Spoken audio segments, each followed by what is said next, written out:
अमन भाई, जिस तरह से महाराष्ट्र में 100 करोड़ की वसूली हुई, आप बॉलीवुड से जुड़े हुए हैं, क्या बॉलीवुड के अंदर भी ऐसी वसूली कुछ होती है जो महाराष्ट्र सरकार तक पहुंचती है? आप बॉलीवुड में रहते हैं, देखते हैं, वहाँ के बड़े बड़े प्रोडक्शन हाउस में आप जाते हैं, कुछ ऐसा आपको समझ में आ रहा है?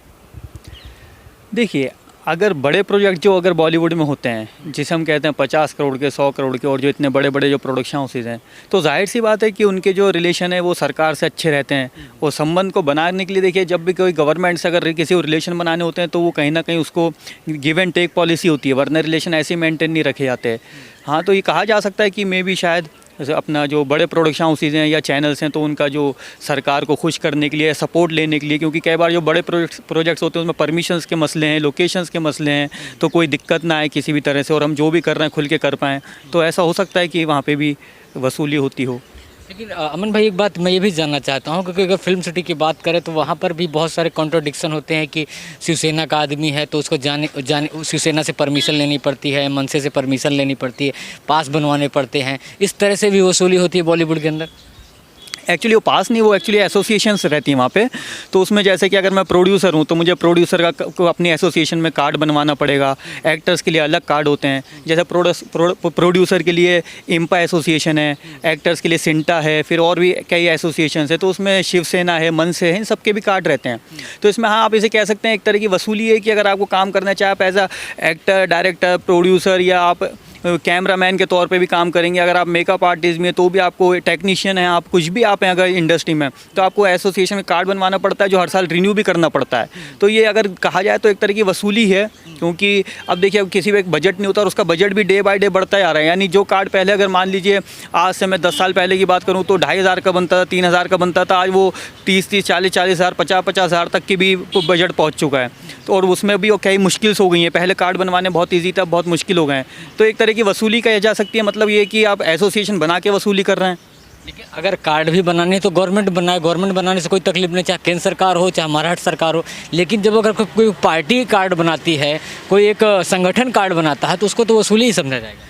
जी बिल्कुल, मेरा ऐसा मानना है कि सेंटर के साथ ऐसा होना चाहिए कि केंद्र सरकार जो है वही एक कार्ड बनाए, और आपको चाहे आपको एज अ प्रोड्यूसर काम करना है, डायरेक्टर काम करना है, एक्टर काम करना है, या आप जो टेक्नीशियन है, कुछ भी आप है, तो एक ही एसोसिएशन हो। एसोसिएशन मीन्स वो जो उसके सरकार के अंडर काम करती हो, भारत सरकार के, और वही कार्ड बनाए। अब यहाँ पे क्या है, देखिए, अब मैं किसी और एसोसिएशन से कार्ड बना लिया, किसी का बजट कम है, दूसरी एसोसिएशन से कार्ड बनवा रहा है, किसी एसोसिएशन में ज़्यादा फैसिलिटीज़ हैं, किसी में कम फैसिलिटीज़ हैं, फिर वो गुंडागर्दी भी होती है, उससे गुंडागर्दी इन द सेंस, अभी मेरा एक शूट चल रहा है, मान लो कहीं पे, उसमें अचानक से कोई एसोसिएशन वाले आ जाएंगे, वो चेकिंग करने लगेंगे। अब देखिए क्या होता है, जब एक यूनिट होती है तो यूनिट छोटी यूनिट नहीं होती है। अगर हमारे साइड में मान लीजिए 60 लोग काम कर रहे हैं, 60 में से ऐसा ज़रूरी नहीं कि हर एक बंदे के पास कार्ड हो। मे भी हो सकता है कि उसमें से 4-5 लोगों के पास कार्ड नहीं भी हो सकता किसी भी वजह से, या वो अभी नए हो सकते हैं इंडस्ट्री में, या उन पैसे की वजह से वो कार्ड नहीं बनवा पाएँ। तो उस वजह से क्या होगा, पूरे साइड को प्रॉब्लम फेस करनी पड़ती है। वो लोग वहाँ पे क्या कहते हैं, पेनल्टी मार देते हैं, फाइन मार देते हैं, कई 1,000 रुपये के और लाख रुपये के, और शूट भी रोक देते हैं। तो ये सब प्रॉब्लम फेस करनी पड़ती है। ये सब समझना चाहिए एसोसिएशंस को भी कि इस तरह की तो एक तरह से गुंडागर्दी मानी जाएगी।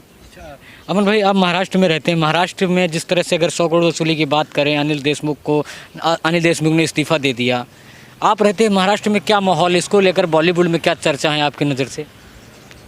देखिए, बॉलीवुड जो है ना, बॉलीवुड एक अलग ही दुनिया में रहता है। अगर मैं आपको एक बात बताऊँ, बॉलीवुड जो है इन चीज़ों में पड़ता ही नहीं, किसने इस्तीफ़ा दिया, कौन चीफ मिनिस्टर है, कौन सरकार चल रही है, कौन इलेक्शन जीतेगा, कौन हारेगा। बॉलीवुड एक अलग ही दुनिया में रहता है, जिसे बोलते हैं काल्पनिक दुनिया। वो एक बनावटी, एक ऐसी दुनिया जिसमें वो लोग बिजी रहते हैं, उन्हें इससे मतलब नहीं। अब कल को अनिल देशमुख ने इस्तीफ़ा दिया, कौन होम मिनिस्टर आ जाएगा वहाँ पर, कौन गृह मंत्री आ जाएगा महाराष्ट्र में, उन्हें उससे भी कोई फ़र्क नहीं है। वो एक अपनी अलग दुनिया है उनकी, उनको शूट से मतलब है, अपने प्रमोशन से मतलब है, अपनी मार्केटिंग से मतलब है, तो वो उसी में व्यस्त रहते हैं। तो मुझे ऐसा नहीं लगता कि अनिल देशमुख के इस्तीफ़ा देने से या वहाँ पे अगर सरकार भी बदल जाएगी तो उन पे कोई ख़ास फ़र्क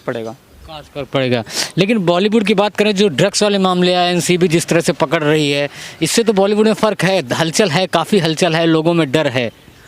हाँ, ड्रग्स के मामले से हलचल है वो इसलिए क्योंकि देखिए, हमें जैसे भी पिछले कुछ टाइम में देखा गया, हालांकि जानकारी हमें पहले से थी, लेकिन जैसे शिकंजा कसा गया है, अगर एनसीबी की तरफ से हम देखें, क्या ही ऐसे कॉमेडियन भारती को भी और उसके हस्बैंड को भी अरेस्ट कर लिया था। तो इन लोगों के रिलेशन ऊपर तक हैं, तो इसमें हलचल ही हो जाती है। अब कई बार लोग मिलने से भी डरते हैं एक दूसरे। जैसे अगर भारती की है, उसके हस्बैंड की हम बात करें तो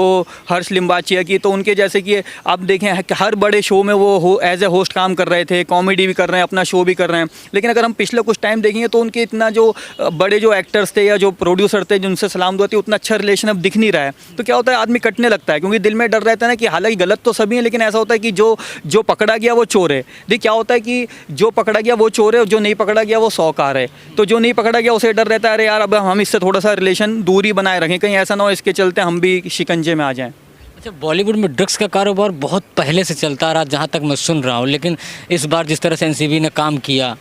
तो मैं ये जानना चाहता हूँ कि बॉलीवुड में ड्रग्स का कारोबार कहाँ तक फैला हुआ, कहाँ से जड़ें इसकी कहाँ हैं? आप नज़र जब डालते हैं बॉलीवुड में, आप भी देखते होंगे, तो जड़ें समझ में नहीं आती हैं, क्योंकि अगर एनसीबी जिस तरह से जांच कर रही है, पता तो चलता है कि ड्रग्स ले रहा है, पता चलता है कि छोटे मोटे ड्रग पैडलर पकड़े जा रहे हैं, लेकिन जो मुख्य जड़ है वो आप कैसे देखते हैं उसको? देखिए मुख्य जड़ तो वो बड़ी मुश्किल है, क्योंकि देखिए अगर आप किसी को पकड़ते भी हैं तो ये जो कंज्यूमर हैं, जो ड्रग्स को कंज्यूम करते हैं, वो बहुत जो हल्की मात्रा में कंज्यूम करते हैं, तो आप उसमें क्या है, उसको पकड़ के भी कोई सज़ा भी नहीं दे पाओगे। और जो आप देखिए, अगर आप किसी पे जैसे कि इन्वेस्टिगेशन भी हुई, तो आप बड़े एक्टर्स के या सेलिब्रिटीज़ की आपने इन्वेस्टिगेशन कर ली, लेकिन अगर आप नीचे तक देखेंगे, जो जैसे मैंने आपको बोला, चाहे वो जूनियर आर्टिस्ट हो गए, स्ट्रगलर्स हो गए, या टेक्नीशियंस हो गए, या प्रोडक्शन टीम हो गई, तो हर आदमी उस चीज़ में मतलब लिप्त है, लेकिन वहाँ तक एनसीबी जाएगी नहीं, क्योंकि एनसीबी को क्या पता कि कौन मेकअप आर्टिस्ट है या कौन प्रोडक्शन का बंदा या कौन कैमरा मैन है जो ड्रग्स लेता है ना, वो उतने फेमस नहीं है। तो और वो भी एक्टर्स भी क्या ही, अब एक प्रोजेक्ट होता है, एक प्रोजेक्ट में मान लीजिए तो 200 लोग काम करते हैं, लेकिन एनसीबी को तो सिर्फ 4 लोग दिख रहे हैं जो मेन लीड हैं, तो उन पे वो शिकंजा कस लेगी या पूछताछ कर लेगी। तो ये चीज़ ख़त्म नहीं हो सकती, इसलिए नहीं हो सकती कि आप 1-2 लोगों को पकड़ भी लोगे, लेकिन जो 200 लोग हैं जिस तक आपकी नज़र ही नहीं गई। अब ऐसा तो नहीं हो सकता कि अगर फिल्म इंडस्ट्री में 5 लाख लोग डायरेक्टली काम करते हैं और कई 50 लाख लोग इनडायरेक्टली काम करते हैं, अगर इतना बड़ी इंडस्ट्री, तो आप पूरे 50 लाख लोगों के या 60 लाख लोगों पर शिकंजा कस दोगे, एक एक के घर जा के रोज़ उनकी नज़र रखते रहोगे कि भाई आप आज ड्रग्स तो नहीं ले रहे, कल ड्रग्स तो नहीं ले रहे, तो उतना पॉसिबल नहीं है। या तो ड्रग्स पैडलर्स जो हैं आप उस पर शिकंजा कसें और वहाँ पे पैडलिंग होनी बंद हो, यानी ड्रग्स की जो वो जो है, अगर वो जैसे मुंबई में महाराष्ट्र में पहुँचती है इंडस्ट्री तक, फिल्म इंडस्ट्री तक, अगर आप उस पर रोक लगाने पर कामयाब होगा तो ही ये पॉसिबल है, अदरवाइज मुझे नहीं लगता कि इस पर कोई फ़र्क पड़ेगा। अच्छा, डर की वजह से क्या लोगों में घबराहट है, तो ड्रग पैडलर से लोग कम अटेंशन रख रहे हैं, दूरी बना रहे हैं? जैसे हम बात करें अर्जुन रामपाल की बात करें या हम दीपिका पादुकोण की बात करें, जो बड़ी बड़ी सेलिब्रिटीज़ हैं, इनके नाम उछल उछल के सामने आए, तो इनकी कमाई पर भी डिफेक्ट बहुत ज़्यादा पड़ा है।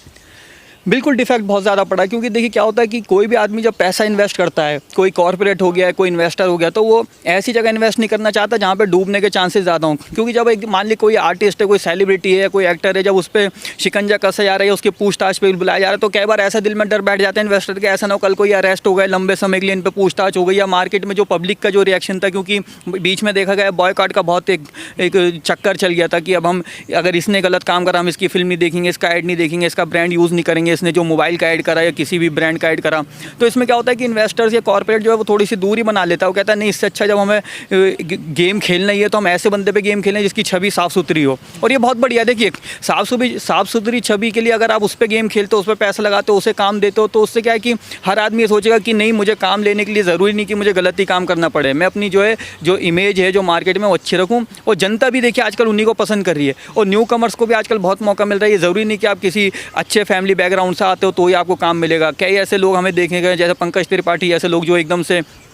कभी हमने नाम भी नहीं सुना, लेकिन आज आप देखें कि उनको एक अच्छा एड्स हों, प्रोजेक्ट्स हों, सब मिल रहे हैं, और वो अपना डे बाय डे बहुत अपना नाम बढ़ाते आ रहे हैं इंडस्ट्री में। तो ये बहुत अच्छी बात है, क्योंकि देखिए ये ज़रूरी नहीं कि आप किसी बड़े घर से पैदा हों या आप ड्रग्स लें या आप इस तरह के नशे करें तभी आपको मौका मिले। ये इस चीज़ को अगर ख़त्म करना है तो नए लोगों को इन चीज़ों से दूर रहना पड़ेगा। और ये सच में देखिए आपको अपने सेहत के लिए अभी आप अपना नुकसान कर रहे हैं, सेहत के साथ भी खिलवाड़ कर रहे हैं, और जो आने वाली पीढ़ी है उसका भी करियर ख़राब कर रहे हैं, क्योंकि वो अपना स्ट्रगल करेंगे, काम करेंगे, या फिर इन सब चीज़ों को दोनों चीज़ें साथ नहीं चल सकती। अच्छा, कंगना रनौत को लेकर आप सवाल पूछना चाहूँगा। कंगना रनौत की एक छवि बन गई है राष्ट्रवादी की,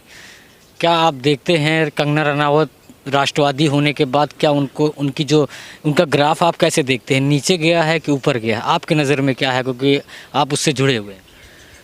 देखिए नो डाउट उनका ग्राफ ऊपर गया है। वो इसलिए ऊपर गया है, देखिए इंडस्ट्री उनके बारे में क्या सोचती है इससे फ़र्क नहीं पड़ता, देश उनके बारे में क्या सोचता है, जनता उनके बारे में क्या सोचती है इससे फ़र्क पड़ता है। तो जब जनता उनकी सपोर्ट में है, जनता उनको पसंद करती है, जनता उनकी बात को समझती है। और देखिए जब कोई निडर होकर कोई बात रखता है अपनी, अगर एक इंडस्ट्री में होकर कोई इतनी बड़ी मतलब खुल के अगर किसी के जो गंदगी है इंडस्ट्री की मान लो, या जो उसमें लूप पॉइंट्स हैं, जो उनकी कमी, अगर उसके बारे में बोल पा रहा है, तो उसका ग्राफ तो गिरना नहीं चाहिए मेरे हिसाब से। और जनता जो उनको पसंद कर रही है, और क्या उनके अगर हम आने वाले जो प्रोजेक्ट्स देखें वो सब एक बहुत बड़े प्रोजेक्ट्स हैं जो लाइनअप उनके हैं, और आने वाले टाइम में मुझे लगता है वो सारे जो है ह्यूज सक्सेस रहेगी, वो सारे प्रोजेक्ट हिट होने वाले हैं। अच्छा, कंगना राउत को ट्रोल भी बहुत लोग कर रहे हैं इस समय।